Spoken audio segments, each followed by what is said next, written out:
Export पर पूरी तरह से रोक लगा दी सरकार ने आटे के।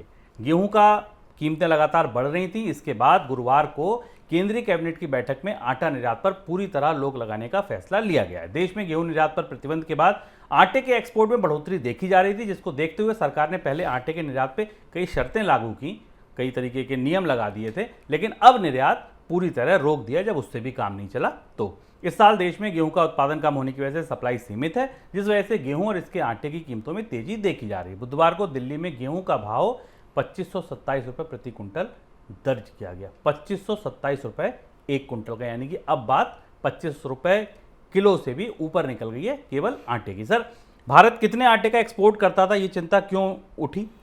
शुभम, अगस्त के पहले हफ्ते से हम लगातार इस घटनाक्रम को देख रहे हैं कि सरकार गेहूं की कीमतों, गेहूं की शॉर्टेज को लेकर असहज है। हालांकि सरकार के इस असहज होने की शुरुआत उस फैसले के साथ हुई थी जिसे तत्काल वापस लेना पड़ा जब सरकार ने इस साल की शुरुआत में गेहूं के निर्यात की इजाज़त दी थी। और रबी की फसल कमज़ोर होने के बाद सरकार के गेहूँ के भंडार में पिछले कई सालों की सबसे बड़ी गिरावट आई और बाजार में कीमतें ऊपर जाने लगी। हमने अभी कल ही मनी सेंट्रल में इस बात पर चर्चा की थी कि अब भारत का गेहूँ दुनिया में सबसे महंगा है, यानी भारत के लोग दुनिया में सबसे महंगा गेहूं खरीद रहे हैं। और उसी समय हमने अपने इस कार्यक्रम में संकेत दिया था कि सरकार को गेहूं को लेकर और कुछ और करना होगा, और वो फैसला आज कैबिनेट से आ गया।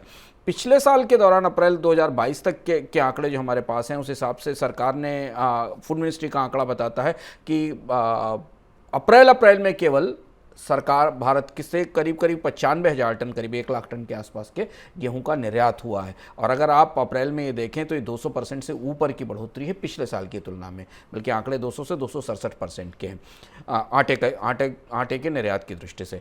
सरकार ने इससे पहले चरण में मैदा और गेहूं से बने हुए अन्य उत्पादों के निर्यात पर पाबंदियां लगाई थी, कई तरीके की शर्तें रखी थी जिसके बाद निर्यात ना हो सके। लेकिन अब जो बात शुभ हमने कही कि बाजार में 25 रुपये पर किलो से ऊपर गेहूं की कीमत निकल चुकी है, जो सीबॉट के प्राइस, शिकागो के प्राइस से भी ज़्यादा है, तो सरकार के पास कोई विकल्प नहीं है। और इसके 2-3 बड़े असर में बाजार में दिखाई दे रहे हैं।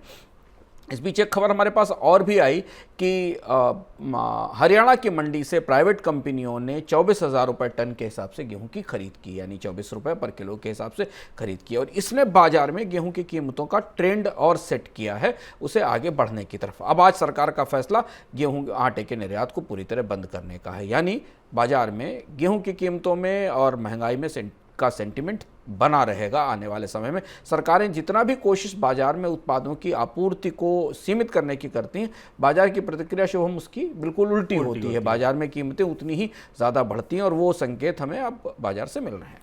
आपको लगता है कीमतों पर इसका असर पड़ेगा इस फैसले का? डिमांड सप्लाई की परिस्थिति इस फैसले से नहीं बदलने वाली है, क्योंकि जितना गेहूं बाजार में उपलब्ध है, जितना आटा बाजार में उपलब्ध है, वो उपलब्ध रहेगा उसमें कोई बढ़ोतरी नहीं होने वाली।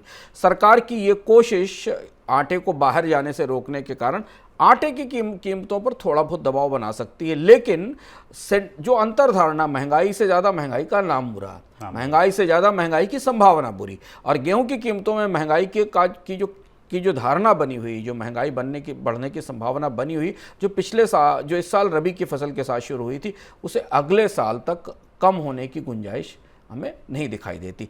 अब यहाँ से जो सबसे महत्वपूर्ण फैसला जिस पर निगाहें होंगी हमारी और आपकी और सबकी, वो ये होगी कि सरकार रबी का MSP क्या लेकर आती है।